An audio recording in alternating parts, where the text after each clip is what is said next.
সকালে ঘুম থেকে উঠে মা মেয়ে চা বিস্কুট খেয়ে নিয়েছি। 10টার দিকে রান্না করব। এর জন্য আমি মেয়েকে জিজ্ঞেস করলাম, মা কী খাবে আজকে? আমার মেয়ে আজকে মুরগির মাংস খাবে।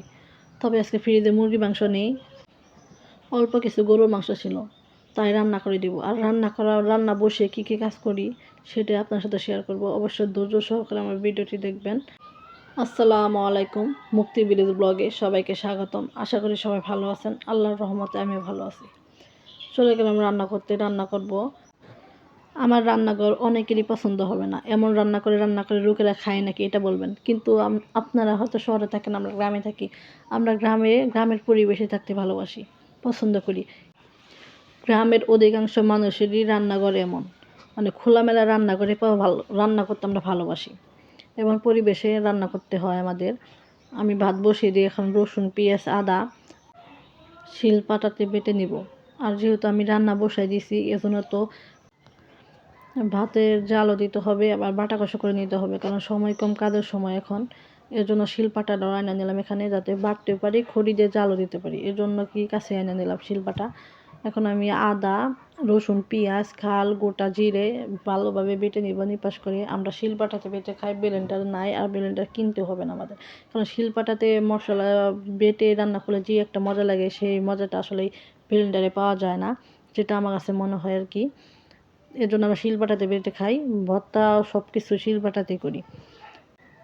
আমার মশলা বাটা শেষ, একদিকে ভাত রান্না করতেছি, আরেকদিকে মশলা বাটতেছি, কারণ আমরা এভাবে কাজ করি। ভাত বসে দিয়ে সকল কাজই করা যায়। এই যে মশলাগুলো রেডি হয়ে গেছে। এই যে মাংস দেখেন, কয়েক টুকরা মাংস আছে, কারণ গরুর মাংস তো অনেক দাম। আমাদের মতো মধ্যবিত্তরা আসলে প্রতিদিন গরুর মাংস খেতে পারে না। আমরা তো প্রায় মাসে 1 বা 2 বার হয়তো খেতে পারি, কত মাসে নাও খেতে পারি। তবে আনা ছিল, মেয়ে এখন মাংস খাবে। মুরগির মাংস আনা নিয়ে আনতে হবে। মাস শেষ শুরু হয়ে গেছে, মাস শেষ, 1 মাসের বাজার আমি করে নেই, মাস শেষ হয়ে শুরু হয়েছে, এখন করতে হবে। আমার মাংস পরিমাণ যেহেতু কম, এই জন্য আমি মাংসগুলোকে ছোটো ছোটো করে কেটে নিব, যাতে আমরা হালকা পাতলা হলে কিছুটা খেতে পারি। এর জন্য ছোটো ছোটো করে টুকরো করে নিব। আর কিছুটা আলু দিয়ে দেবো, কারণ আলু দিলে মাংস যেহেতু কম, একটু তরকারিটা বেশি হবে। মেয়ে মাংস খেলেও আমরা একটু ঝোল আলু এগুলো দিয়ে খেতে পারবো। আর আমার মেয়েও খুব আলু পছন্দ করে, তার মাংস না হলে চলবে, তবে আলু দিতেই হবে। এই জন্য কিছুটা আলু দিয়ে দিলাম। আমি চুলাতে কড়াই বসিয়ে দিয়েছি, ওখানে তেল দিয়ে দিলাম, পেঁয়াজ কুচি খাল গোটা জিরে দিয়ে ভালোভাবে বাদামি রঙে ভেজে নেব। আমার তেলের সাথে পেঁয়াজ কুচি দিয়ে ভাজা শেষ হয়ে গেছে। এবার আমি মশলা দিয়ে দেবো। আমি মশলা সব রেডি করে রাখছি, মরিচের গুঁড়ো, হলুদের গুঁড়া, জিরের গুঁড়া, সদের গুঁড়া, আদা বাটা, রসুন বাটা, পেঁয়াজ বাটা, জিরে বাটা সবগুলো দিয়ে ভালোভাবে রেখে দিছি। এবার আমি তেলেতে ভালোভাবে দিয়ে ভেজে নিব, কারণ মশলা কষানোর সময় যদি ভালোভাবে না হয়, তাহলে তরকারিটা আমার কাছে মনে হয় তেমন ভালো হয় না। মশলা যত কষাবেন তরকারিটা তত ভালো লাগবে। এটা আমি ভালোভাবে দিয়ে প্রায় 5 মিনিটের মতো ভালোভাবে মশলা কষাই নিব। দিয়ে দিলাম। এখন কিছু নাড়াচাড়া দিয়ে ঢেকে দিতে হবে। ঢেকে দিলে আর কি মশলা ভালোভাবে কষে যাবে। মশলা কষানোর মধ্যে তরকারি কেমন হবে সেটা বলা যায় আর কি। এই যে আমি দিয়ে এবার ঢেকে দিব। ঢাকনা দিয়ে কিছুক্ষণ 5 মিনিট পরে ঢাকনা তুলে দেখলাম মশলা কষানো হয়ে গেছে। এবার আমি মাংস যেগুলো কুচি কুচি করে রাখছি ওগুলো দিয়ে, আলু দিয়ে রাখছি, এগুলো আমি দিয়ে ভেজে নিব। কারণ যেহেতু কুচু কুচু করে কাটা ছিল, এগুলো সিদ্ধ হতে খুব কম সময় লাগবে। এমনি মাংস রান্না করতে যতটুকু সময় লাগে, এগুলো রান্না করতে ততটুকু সময় লাগবে না, কারণ এটা কুচি কুচি করে কাটা আছে। এই যে আমার ভাজা ভাজা হয়ে গেছে। এখন আমি পরিমাণ মতো সোডা দিয়ে দেবো, মানে একবারে দিয়ে দেবো, আর দিব না, কারণ সিদ্ধ হতে যেহেতু কম সময় লাগবে, কেন কুচি কুচি কাটা।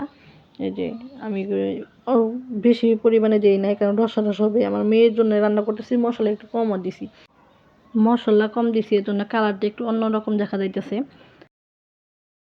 তাহলে একটু বেশি দিতাম, আমরা খাবো কিন্তু কম, আমার মেয়ের জন্য যেহেতু রান্না করা, এই জন্য সব মশলা আমি কম দিয়েছি, কারণ বাচ্চা মানুষ অতটা মশলা দিয়ে খেতে পারবে না।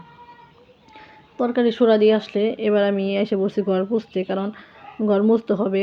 ধুলাতে বাচ্চা মানুষ তো, বাচ্চা স্যান্ডেল পায়ে দিয়ে থাকলেও মাঝে মাঝে সময় এমনি ধুলা নিয়ে এসে পড়ে, তখন আবার ঝামেলা হয়। এই জন্য আমি প্রায় প্রতিদিনই ঘরটা মুছি। ভাবলাম যে তরকারি বসে দিছি, বসে জাল দিতে হবে না, আমি ঘরটা মুছে নিই। আমরা গ্রামের মানুষ, গ্রামে থাকি, গ্রামের সংসার করে খাই।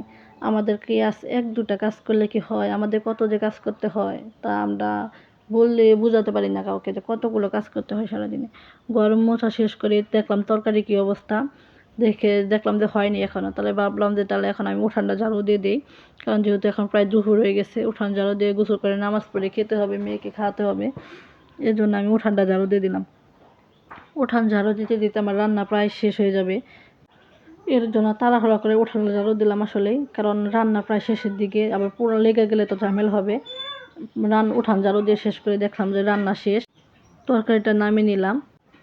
সবাইকে অসংখ্য ধন্যবাদ ধৈর্য সহকারে আমার ভিডিওটি দেখার জন্য। দেখা হবে নতুন কোনো ব্লগ কিংবা রেসিপি নিয়ে।